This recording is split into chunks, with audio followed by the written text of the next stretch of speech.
آزادی، ای آزادی که میتازی، فتان و دست نیافتنی، همیشه در فاصله نامطبوع از ما.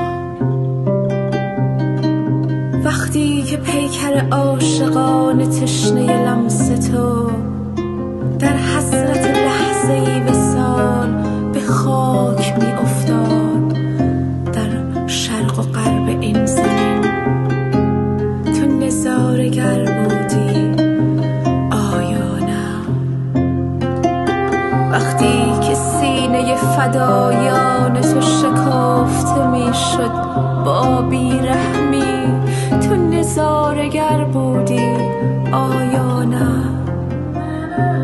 وقتی که پشت ما فرزندان این خاک دشنه میخورد از راست و چپ، از دوست و از دشمن، در نبردی 1000 ساله که به تو برسیم، که به تو برسیم، و تو میرفتی دور و دورتر میشدی، ای آزادی.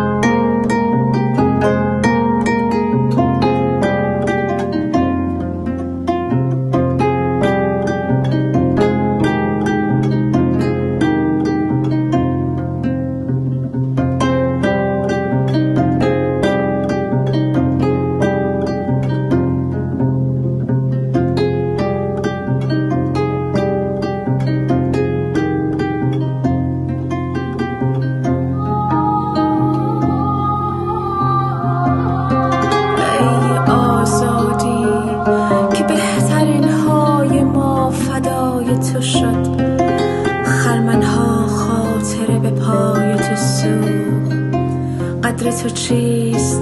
تاوان رسیدن به تو چیست؟ آیا حقیقتی به نام تو هست؟ ای آزادی که هرچه داشتیم فدای همیشه نداشته ای شد،